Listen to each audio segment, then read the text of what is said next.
दर्शनं यस्य वैराग्य वर्धकमगनाशकं प्रशान्तिदायकं चाहं वंदे सुनील सागरम। जय बोलो देवाधिदेव 1008 श्री पद्म प्रभु भगवान की, शांतिनाथ भगवान की, मुनिकुंजर ज्येष्ठाचार्य श्री आदि सागर जी, महावीर कीर्ति जी, विमल सागर जी महाराज की।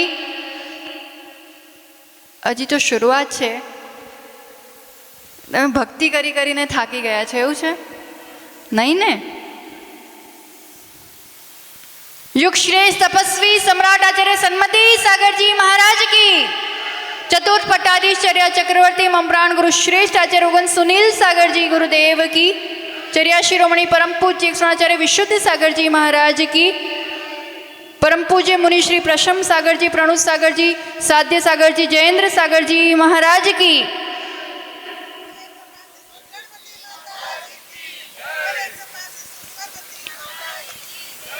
एक बार की बात है, एक बहुत बड़ा धार्मिक अनुष्ठान एक समाज ने तय किया और एक बहुत बड़ा रथोत्सव होने वाला था। सच्ची घटना है। वो रथ इतना बड़ा था और उसको पूरे नगर में भ्रमण कराना था। वो रथ आगे बढ़ते बढ़ते बीच बाजार में पहुंचा और वो जैसे ही बाजार से गुजर रहा था, रथ की हाइट ऐसी थी कि एक पेड़ बीच में अड़ रहा था। एक बहुत बड़ा पीपल का पेड़ था और वो पेड़ की डाल ऐसी रही थी कि रथ आगे नहीं बढ़ पा रहा था। अब समाज भक्ति से युक्त और इतना उनका भावना की नहीं, अच्छे से रथ आगे बढ़ना चाहिए, तो किसी ने सोचा अपन डाल को ही अलग कर देते हैं, डाल काट लेते हैं तो रथ आगे बढ़ जाएगा। पर वो जो पीपल का पेड़ था वो अन्य समाज के लिए, अन्य लोगों के लिए बहुत आस्था का केंद्र था। उतने में वो सब भी लोग आ गए और आप ऐसे तो कैसे कर सकते हो, और थोड़ी सी एक बहस कहो, मनमुटाव कहो, और एक पूरा वातावरण थोड़ा सा क्लेशित हो गया।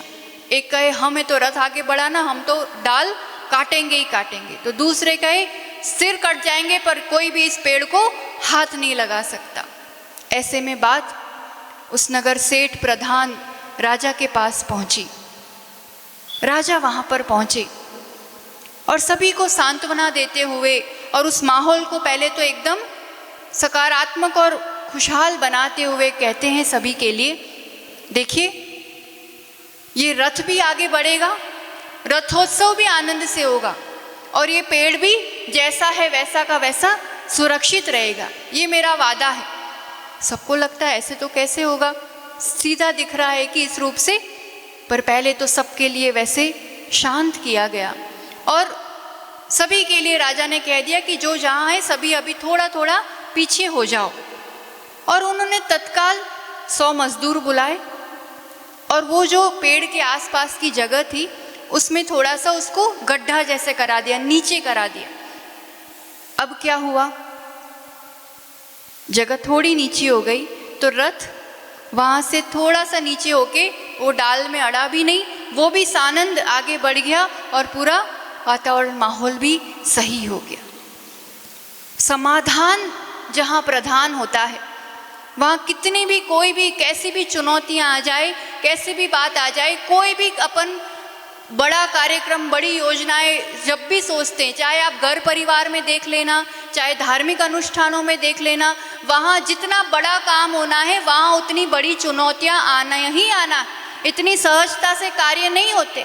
अभी तक हमने सभी तरह से एक योजनाएं बनाई है, प्लानिंग किया है, पर कभी भी प्लानिंग जब प्रैक्टिकली किया जाता है ना, तब कुछ और ही नई चीज सामने आ जाती है। तब क्या करना बताओ। सबसे पहले तो विचारों की मानसिक सहनशीलता बहुत जरूरी है, सकारात्मक और उदारता जरूरी है। अब जो ये पंच कल्याणक महामहोत्सव है, कोई इंद्र इंद्राणी बने हैं तो कोई माता पिता बने, कोई हर तरीके से किसी न किसी ने सब तरह से योगदान दिया है। ये महावीर नगर का नहीं, पूरे दाहोद समाज का है। और ये दाहोद समाज का नहीं, हम कहेंगे पूरे जैन समाज को प्रतिनिधित्व करने वाला ये एक महान आयोजन है जहाँ जन जन की नज़र इस पर रखी हुई है। इसलिए अब जो एक वातावरण होना चाहिए, मेरा नाम हुआ कि नहीं, मेरे लिए सम्मान हुआ कि नहीं, मेरी व्यवस्था हुई कि नहीं, अब ये सभी चीज़ें गौण करना पड़ेंगी और एकजुट होकर के। अब कोई राजा रानी नहीं है, ना कोई इंद्र है, ना जब एक कार्यक्रम की बात आती है, जब उसे एकजुट होकर के क्रियान्वित करने की बात आती है, चाहे किसी ने किसी रूप से योगदान जैसे भी दिया हो, सबकी उपस्थिति मात्र भी एक योगदान है। और जैन समाज को एकजुट होकर के हम जनता के सामने जब रखने जा रहे हैं, तब खैर दाहोद समाज को इस रूप से कुछ कहने की ज़रूरत नहीं है। पूरे भारत में क्या विश्व में यहाँ का संप और यहाँ के समाज की एकजुटता प्रसिद्ध है। आप लोग ने हमेशा से इस रूप से किया ही है, इसलिए बहुत सहजता से यहाँ बड़े बड़े आयोजन हो जाते हैं। 2 मुनिराज थे, मंगल हुआ, 2 मुनिराज और अभी तो और भव्य अगवानी हमें करनी है। आज अष्टमी का दिन है और अगली अष्टमी आएगी ना, क्या होना है अगली अष्टमी तक? मोक्ष कल्याणक भी हो गया होगा इस टाइम तक तो, और सभी भगवान विराजमान करने में लगे होंगे। काउंटडाउन शुरू हो चुका है। एक एक पल, एक एक दिन, एक एक रात हमारे लिए बहुत महत्वपूर्ण है और सभी को एक क्या करना है, किस रूप से। और सबसे बड़ी तैयारी ये महावीर नगर, अब महावीर नगर नहीं हस्तिनापुर नगर बनने वाला है। और हस्तिनापुर नगर भी वैसा कैसा, चतुर्थ काल वाला, क्योंकि जहाँ नज़र डालोगे वहाँ धर्मात्मा नज़र आएंगे, जहाँ नज़र डालोगे वहाँ कोई ना कोई मुनि, कोई ना कोई आरिका दिख जाएंगे। इतना सारा यहाँ तो धार्मिक मेला क्या महाकुंभ लगने वाला है। और ऐसे में ये चतुर्थ काल का दृश्य जहाँ हमें नज़र आने वाला है, एक भी घर बाकी नहीं रहना चाहिए। हस्तिनापुर दान तीर्थ के लिए जगत में प्रसिद्ध हुआ है, वो भी शांतिनाथ भगवान का पंच कल्याणक, जो आहार दान में श्रीशेन राजा उनकी पूर्व पर्याय में जो प्रसिद्ध हुए। जहाँ ऐसा एक संयोग बना है, वहाँ पर घर घर पड़गाहन, और उस बारे में अपन आगे भी चर्चा करेंगे। पर नाम लिखवाना शुरू कर देना, कहीं भी कोई भी घर बाकी रहना नहीं चाहिए। इसलिए महाराज जी वहाँ बीच बाजार में डेले में भी आने वाले हैं और यहाँ भी आने वाले हैं। उतना समय और उतना अपन को लाभ मिल रहा है। तो हर तरफ दाहोद में जहाँ रास्ते पर देखे तो उस पड़गाहन का दृश्य, हम तो कहते हैं सबसे बड़ी प्रभावना अगर होती है जब बड़े बड़े संघ आते हैं, तो वो है वो आहार चर्या की बेला से ही सबसे बड़ी प्रभावना होती है। जहाँ दुकान के आगे से, बाजार से जहाँ देखो ऐसे श्रावक भाग रहे होंगे और विधि लेकर के मुनिराज आगे बढ़ रहे होंगे। तो मानसिक रूप से, शारीरिक रूप से तन मन को बिल्कुल पक्का कर लो।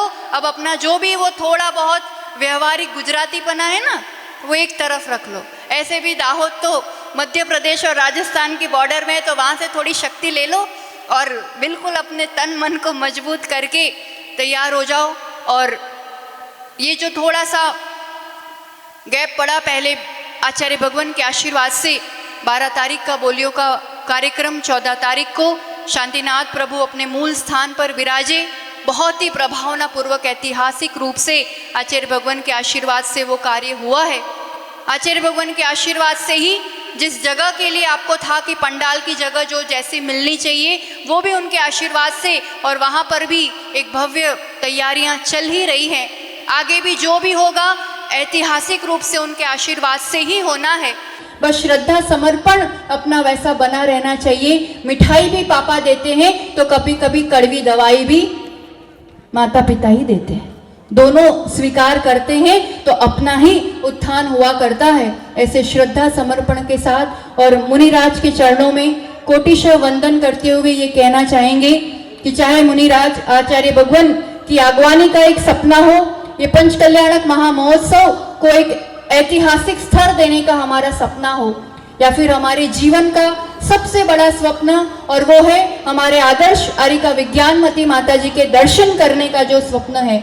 और इसमें मुनि श्री प्रणव सागर जी और पूरे संघ का जो एक योगदान और जो उपकार रहा है, जो हम ऋणी रहे हैं, हम जीवन भर इस उपकार को कभी भी नहीं भूल पाएंगे। उनका जो मार्गदर्शन आशीर्वाद और जिस रूप से एक वात्सल्य के साथ पूरा हमारा ये स्वप्न पूरा करने जा रहे हैं, उनके चरणों में भी कोटिशः वंदन करते हुए, और कुछ भी हमसे अभिनय हुआ हो, त्रुटि हुई है तो छोटी बहन समझ करके क्षमा करना।